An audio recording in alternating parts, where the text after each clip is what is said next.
Now let's talk about annual motion, or what you could see if you observed the sky in a year.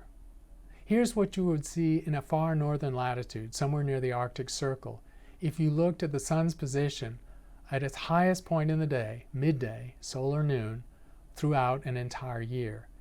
You would see it migrate to a higher angle in the sky and sometimes disappear below the horizon. If you were north of the Arctic Circle, the sun would be below the horizon, and you'd be in the land of eternal darkness during those times. So this is essentially a time-lapse photograph of solar noon across an entire year. In terms of annual motion, we define one plane called the ecliptic, and that's the apparent path of the sun through the sky. And we declare the equinox to be where the ecliptic intersects the celestial equator, which is the extension of the Earth's equator out into space. And we define the solstice as the places where the ecliptic is furthest from the celestial equator. So the equinox occurs twice in a year, that intersection, and the ecliptic is furthest from the celestial equator, north and south, twice in a year. So we have two equinoxes and two solstices. The word equinox means equal night, and so it refers to the two times in a year when equal day and equal night applies. Solstice obviously refers to the time when the day is longest and the day is shortest in a solar year. We look at the Earth's orbit and we see that the Earth is spinning as it orbits the sun, but it's also tilted. And if you project the line from the Earth's northern hemisphere out into space, it tends to point close to the bright star Polaris. That's our pole star. That's what lets us orient ourselves in the northern hemisphere when we're navigating.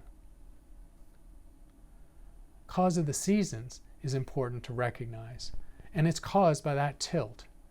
So the Earth is not pointing straight up and down as it orbits the sun. It's tilted by 23.5 degrees. And that means for part of its orbit, the northern hemisphere is tilted away from the sun, and for another part of the orbit, it's tilted towards the sun. The opposite is true for the southern hemisphere. So the seasons are symmetric, but they're opposite in the north and the south. The reason for the seasons is that if the Earth had no orbital tilt, there would be no variation in the amount of day and night time. It will be 12 hours, day and night, at all times in the year. But because the Earth is tilted, in the winter, the Earth is tilted away from the sun. In the northern hemisphere, it gets more than 12 hours of sunlight. And in the summer, it's tilted towards the sun. So let's look at that again. We have the 23.5 degree tilt angle of the Earth's spin as it orbits the sun. And that means in part of the Earth's orbit, where the northern hemisphere, like now, is pointing away from the sun, we have shorter days and less than 12 hours illumination. 6 months later, we're tilted towards the sun, and we have longer than 12-hour days and more direct illumination, and hence hotter temperatures. So this is the cause of the seasons.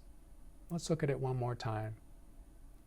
Again, if the Earth were not tilted this way, you can see by symmetry that the day and night would be equal everywhere on the planet at all times in the orbit, and there would be no seasonal variation. Here's a time lapse showing the sun's motion over a solar year, and you can see the business of the difference between the solstice, here's a solstice position now, and an equinox, when the ecliptic intersects the celestial equator there, equal day and equal night. 3 months later, another solstice, the furthest difference from the ecliptic and the celestial equator.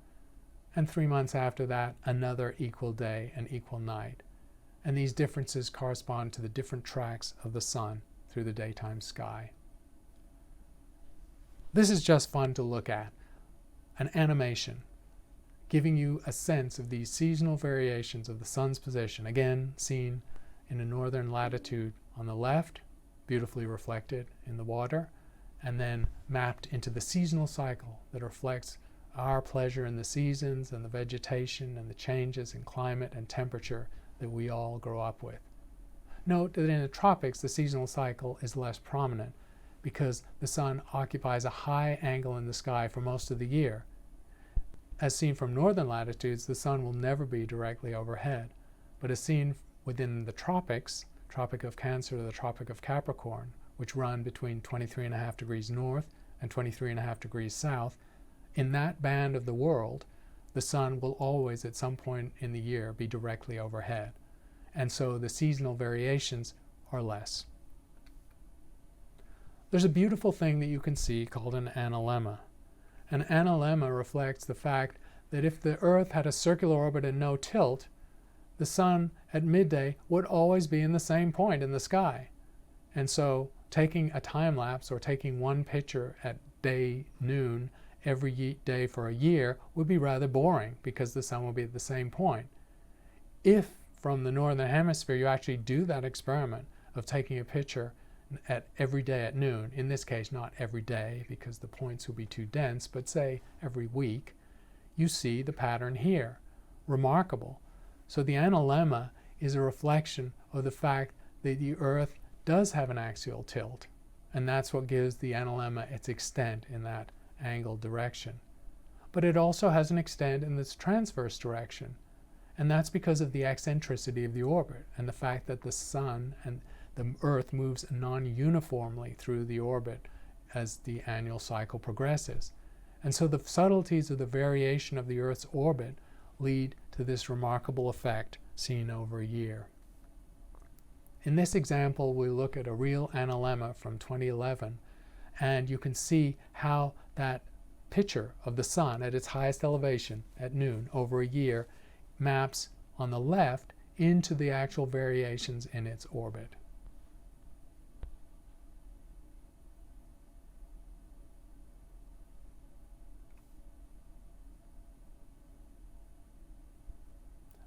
Analemmas are favorite observations of amateur astronomers and always have been. And in this beautiful example, taken from Turkey about 15 years ago, a point in the analemma is designed by timing to correspond to a solar eclipse. And so this is the picture of the solar eclipse and then the analemma that results for the rest of the year. A gorgeous time-lapse photograph. Another subtle motion of the Earth is the precession on the axis. Amazingly, this motion was discovered thousands of years ago.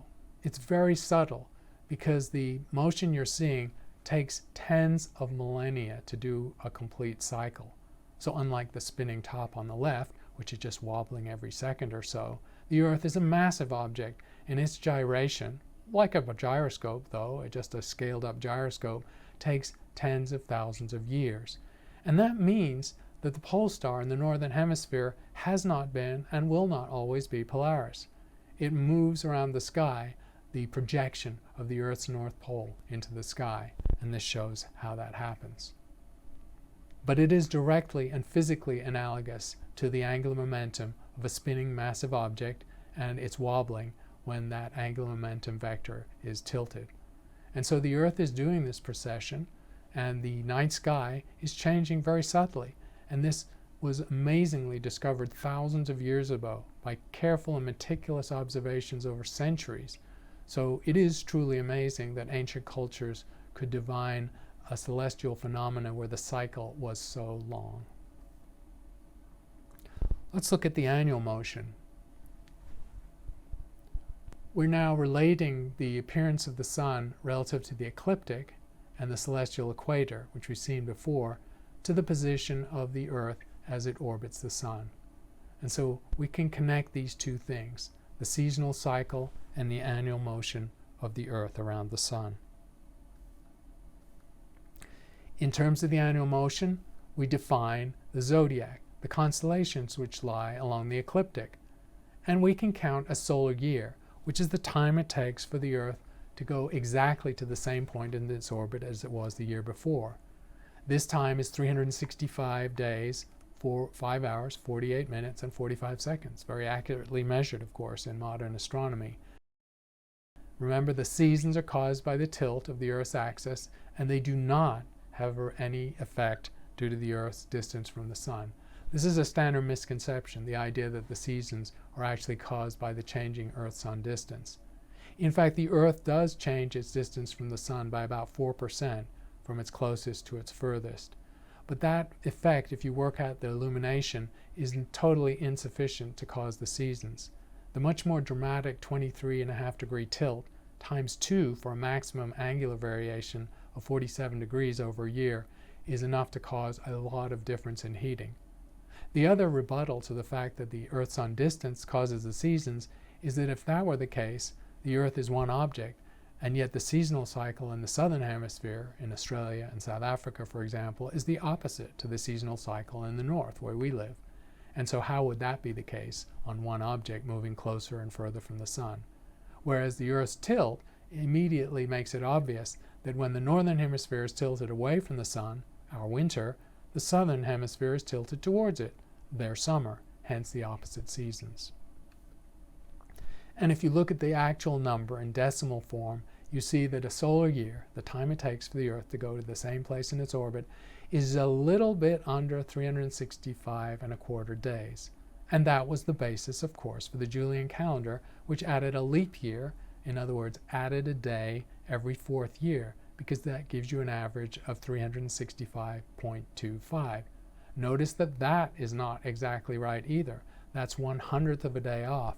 And so the Julian calendar actually was getting out of sync over time, because 1/100th of a day is nothing in a year, but in 100 years it's a day, and in a millennium it's 10 days. And so after 1,000 years of the Julian calendar into medieval and early Renaissance times, the solar calendar was getting off by close to 2 weeks and was causing problems for agriculture. And so the final adjustment of our calendar was the Gregorian calendar from the 14th century, which tweaked the formula of calendars to make it closer to this precise number of the solar year.